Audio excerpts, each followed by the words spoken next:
Welcome to The Explainer. So today, we're going to put one of the biggest names in education, Kaplan, right under the microscope. We've been digging through the data to put together a consumer's guide, really to help you figure out if it's the right investment for your future. I mean, with 85 years of history, you'd think Kaplan is a super safe bet, right? But is it really? The data we found, well, it reveals a pretty troubling pattern of high costs and just notoriously difficult refund policies. So let's start with just how big this company is. Okay, so first, you've got to give them this. The scale is incredible.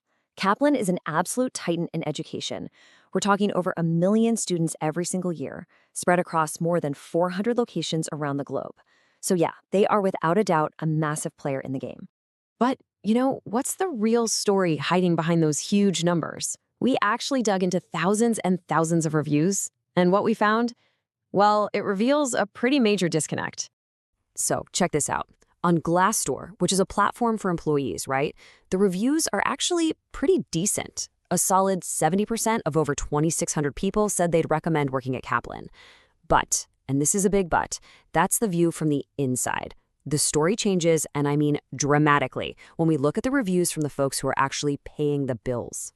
The moment you switch to a customer-facing site like Consumer Affairs, wow, the rating just plummets. We're talking a shocking 1 out of 5 stars.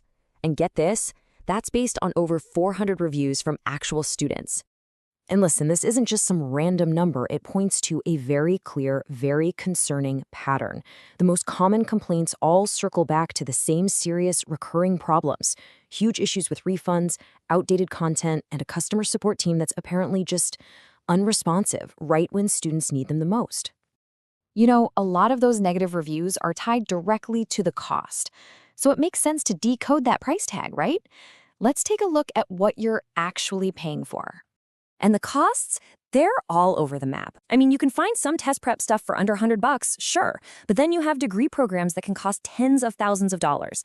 And some of their international degrees, they can soar as high as $74,000. It's a huge range.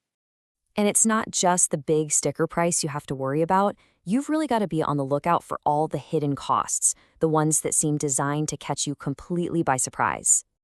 And look, we're not talking about small change here. You can expect things like a $20 fee just to process a refund, a steep $100 penalty if you cancel too close to the start date. And get this, even extra charges just to extend access to the materials you've already paid for. Okay, so this right here brings us to the absolute core of this consumer warning. What happens if the course just isn't what you thought it would be, and you need to cancel? What happens then? Well, good luck. Kaplan has different and often very strict refund policies for basically every single service they offer. It creates this incredibly frustrating maze for anyone who's just trying to get their money back. This right here illustrates the challenge perfectly.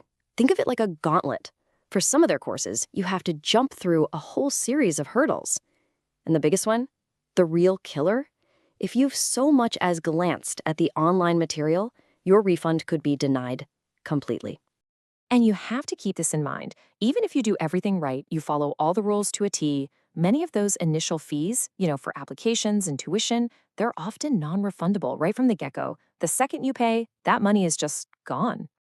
So, given all these potential landmines, you've got to wonder, what are the alternatives? Let's look at a direct comparison that was highlighted in the source material. This really puts everything into perspective. And wow, the contrast is pretty stark. On one side, you've got Kaplan with its super high prices, crazy complex refunds, and all those poor support reviews. And then on the other side, you have an alternative, like My Engineering Buddy, which is known for being way more affordable, it's highly rated, and it has user-friendly policies and support that actually works. All right, so after digging into all of this, the reviews, the high costs, those super tricky refund policies, what's the big takeaway for you as someone thinking about signing up?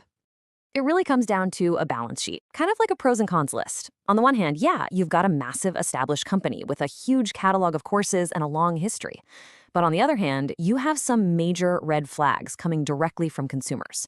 We're talking about cost, support, and the fact that it seems nearly impossible to get your money back if things go south. So ultimately, it all boils down to one final question, doesn't it? When your money and your future are on the line, how much is a brand name really worth? Or, to put it another way, Is the feeling of safety you get from a big name worth all of these very, very real risks?